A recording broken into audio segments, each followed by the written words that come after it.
तीन बहनों की लालची भाभी। करिश्मा, रेशमा और मनीषा तीन बहनें हैं। उनका एक भाई भी है, मयंक। मयंक अपनी बहनों को बहुत प्यार करता है, लेकिन मयंक की पत्नी सविता इस मामले में मयंक से बिल्कुल ही अलग है। वो अपनी ननदों का जितना बुरा कर सकती है उतना बुरा करती ही रहती है और अपनी ननदों पर हुक्म भी चलाती है। करिश्मा, करिश्मा, तुमने अभी तक नाश्ता नहीं बनाया? तुम्हारे भैया को ऑफिस जाने में देर हो रही है। हाँ भाभी, बस अभी बनाती हूँ। करिश्मा, तुम ये ढीलापन छोड़ दो। कल को पराए घर जाना है। वहाँ अगर तुम इस तरह से काम करोगी तो लोग क्या कहेंगे कि माँ ने और भाभी ने कुछ सिखाया नहीं। और तुम्हारी दोनों बहनें कहाँ हैं?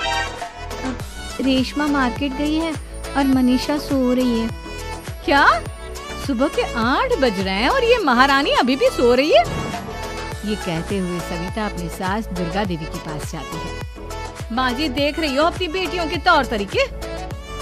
क्या हुआ बहू, सुबह सुबह क्या कर दिया मेरी बेटियों ने? अरे एक तो अभी अभी उठकर किचन में गई है, दूसरी सुबह सुबह बाहर चली गई और तीसरी अभी तक सो रही है। क्या करूं मैं इन तीनों का? मैं तो परेशान हो गई हूँ। जा जाकर उठा उसे और रेशमा से मैं बात करती हूँ। सविता सीधा मनीषा के कमरे में जाती है और उससे कहती है, महारानी जल्दी उठो, सूरज सर पर आ गया है। भाभी थोड़ी देर और सोने दो ना, मैं रात को लेट सोई थी। वो क्या ना, यूनिट टेस्ट चल रहे हैं। शराफत से उठती है या नहीं, या फिर पानी की भरी बाल्टी डालूं तेरे ऊपर? नहीं भाभी, मुझे बिस्तर में नहीं लाना, उठती हूँ मैं। मनीषा जल्दी से उठकर बाथरूम में चली जाती है। सभी आराम से बैठकर नाश्ता कर रहे होते कि तभी रेशमा बाजार से हाथ में सामान लिए आ जाती है। रेशमा को देखते ही सविता उस पर बरस पड़ती है। लो, आ गई महारानी। ऐसा भी क्या सामान लाना था जो सुबह आंख मलते ही बाजार की तरफ रवाना हो गई? भाभी, कल आप ही तो चीख रही थी कि घर का सारा सामान मुझे ही लाना पड़ता है, घर में किसी को भी किसी काम से कोई लेना देना नहीं है। अब मैं बाजार जाकर सामान ले आई तो आपको इस बात से भी तकलीफ हो रही है? देख रही हो माँ जी, अपनी बेटी की जुबान कैंची से भी तेज चलती है। और मयंक, आप तो कुछ कहेंगे नहीं अपनी लाडली बहन को? रेशमा, अपनी भाभी से ऐसे बात नहीं करते। चलो माफी मांगो। भैया, मैं क्यों माफी मांगू? आप भाभी से बोलिए ना कि हम पर कम हुक्म चलाया करे। हम इस घर की बेटियां हैं और आपकी पत्नी की ननद है, नौकरानी नहीं। लो कर लो बात। इनकी भलाई के लिए कुछ भी बोलो तो इन्हें बुरा लग जाता है। इस घर में यही इज्जत है मेरी। देख लो माँ जी, आपकी बेटी किस लहजे में मुझसे बात कर रही है। सविता वहाँ से चली जाती है। मयंक को बहुत गुस्सा आता है, वो भी वहाँ से चला जाता है। फिर करिश्मा रेशमा को समझाती है, रेशमा, तुम्हें भाभी से माफी मांग लेनी चाहिए थी ना। लेकिन दीदी, मैंने कुछ किया ही नहीं तो मैं माफी क्यों मांगू? हाँ करिश्मा दीदी, रेशमा दीदी जैसे ही घर में आई भाभी ही उन पर चिल्ला रही थी। हाँ, मैं मानती हूँ कि गलती भाभी की थी।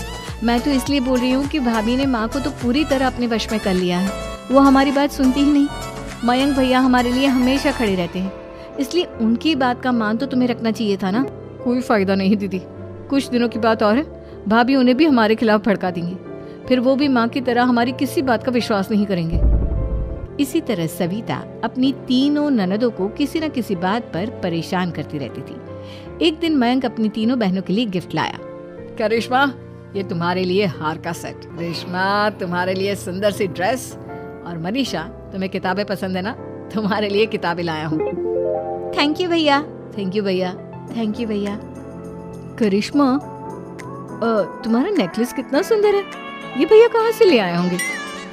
मैंने भैया को 3 दिन पहले फोन पर ये डिजाइन दिखाया था और आज भैया ये ले आए। सविता तो अपनी ननदों के गिफ्ट्स देखकर जल गई और करिश्मा का नेकलेस तो उसे भी बहुत पसंद आया था। अपनी बहनों के लिए कितना अच्छा नेकलेस लेकर आए हैं, मुझे कभी कोई गिफ्ट नहीं दिया। मैं आज ही ये हार चुरा लूं।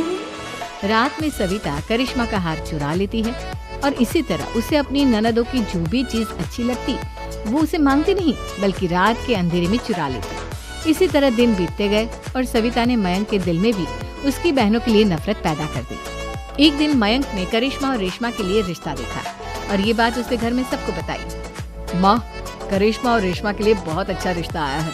वो लोग कल इन्हें देखने आ रहे हैं। आप और सविता मिलकर सारी तैयारी कर लेना।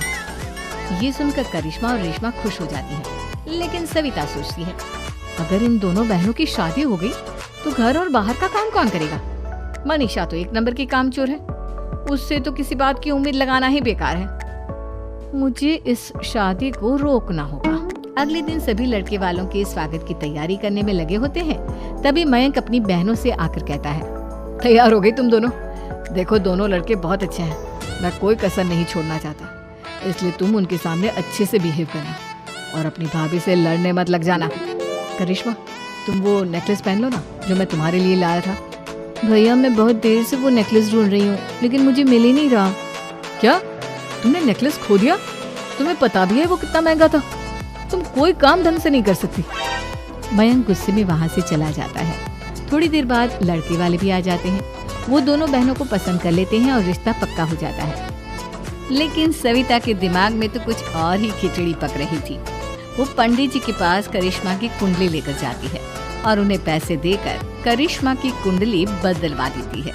जब लड़के वालों के पास करिश्मा की कुंडली जाती है तो वो दुर्गा को फोन करते हैं। बहन जी, हमने करिश्मा की कुंडली अपने पंडित जी को दिखाई थी। आपकी बेटी की कुंडली नहीं बल्कि दोषों का पिटारा है। देखिए, मैं और मेरे पति इन सब बातों में बहुत विश्वास करते हैं, इसलिए हम आपकी बेटी से अपने बेटे की शादी नहीं करा सकते। इस तरह करिश्मा का रिश्ता टूट जाता है और सभी घर वालों को बहुत दुख होता है। अब कविता सोचती है, चलो करिश्मा का तो रिश्ता टूट गया, अब रेशमा का भी रिश्ता तोड़ना है। क्या करूं? अब सविता आवाज बदलकर किसी अननोन नंबर से रेशमा के होने वाले ससुराल में फोन करती है। हेलो, मैं कौन हूँ कौन नहीं ये आपके लिए जानना जरूरी नहीं। बस इतना सुन लो कि रेशमा का 2 साल से किसी के साथ अफेयर चल रहा है। बस रेशमा का रिश्ता तोड़वाने के लिए सविता का इतना कहना काफी था। अब रेशमा का भी रिश्ता टूट गया।